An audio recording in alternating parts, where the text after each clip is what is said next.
কানাডার অন্টারিও প্রদেশ, বিশেষ করে টরন্টোতে স্কুল ক্রসিং গার্ড হিসাবে কাজ করতে চাইলে নির্দিষ্ট কিছু নিয়মকানুন ও ধাপ অনুসরণ করতে হয়। টরন্টোতে এই সেবাটি পরিচালনা করে সিটি অফ টরন্টো, কখনো কখনো থার্ড পার্টি এজেন্সি যেমন কমিশনারিস গ্রেট লেকসের মাধ্যমে নিয়োগ করা হয়। এই পদের জন্য আবেদন করার নির্দিষ্ট কিছু রিকোয়ারমেন্টস বা যোগ্যতা রয়েছে, যেমন বয়স। আবেদনকারীর বয়স কমপক্ষে 18 বছর হতে হবে। শারীরিক সামর্থ্য, যে কোনো আবহাওয়াতে, যেমন বৃষ্টি, তীব্র শীত, বরফ, এরকম অবস্থায় একাধিকবার নির্দিষ্ট সময়ে বাইরে দাঁড়িয়ে দায়িত্ব পালন করার মানসিকতা ও শারীরিক সক্ষমতা থাকতে হবে। দৃষ্টিশক্তি ও শ্রবণ শক্তি, ভালো দৃষ্টিশক্তি এবং শোনার ক্ষমতা থাকা আবশ্যক। ইংরেজিতে কথা বলা একটা অন্যতম যোগ্যতা। স্পষ্ট কথা বলার ও শোনার দক্ষতা থাকতে হবে, যাতে শিশু এবং চালকদের সাথে সঠিকভাবে যোগাযোগ করা যায়।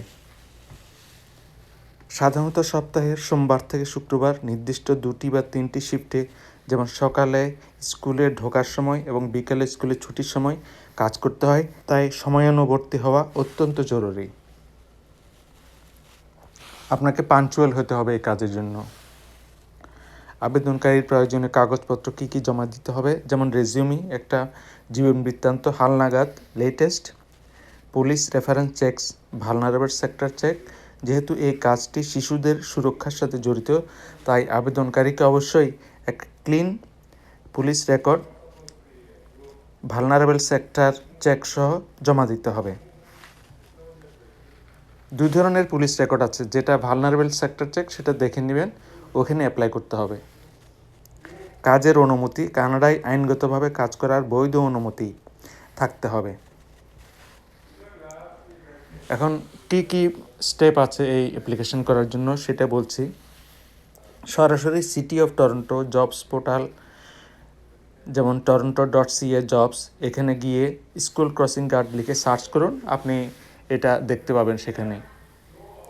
বর্তমানে টরন্টোর কিছু এলাকায় এই নিয়োগগুলো কমিশনারিস গ্রেট লেকস বা অন্যান্য আউটসোর্সিং এজেন্সির মাধ্যমেও হয়ে থাকে। আপনি তাদের ওয়েবসাইটেও পার্ট টাইম বা সিজনাল জব সেকশনে আবেদন করতে পারেন। ধাপ 2, অনলাইনে আবেদন ফর্ম পূরণ করেন। লিঙ্কে গিয়ে আপনার নাম, ঠিকানা, ফোন নাম্বার, কাজের অভিজ্ঞতা ইত্যাদি তথ্য দিয়ে একটি অনলাইন প্রোফাইল তৈরি করে আবেদন জমা দিন। ইন্টারভিউ,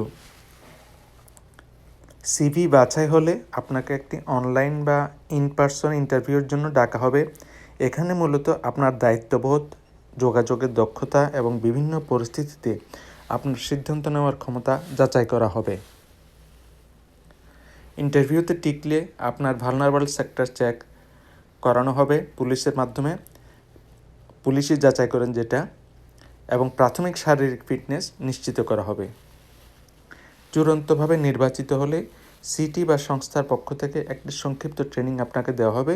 এতে ট্রাফিক আইন, স্টপ সাইন ব্যবহারের সঠিক পদ্ধতি, শিশু ও চালকদের সাথে আচরণের বিষয়, নিয়ম এবং জরুরি পরিস্থিতিতে কী করতে হবে তা শেখানো হবে। এ হচ্ছে মোটামুটি নিয়মকানুন কীভাবে স্কুল ক্রসিং গার্ডের জন্য অ্যাপ্লাই করবেন। এরপরও যদি কোনো কিছু আপনাদের জানা থাকে নিচে লিখতে পারেন, আমি অবশ্যই আপনাদের জানাবো। সবাই ভালো থাকবেন, সুস্থ থাকবেন।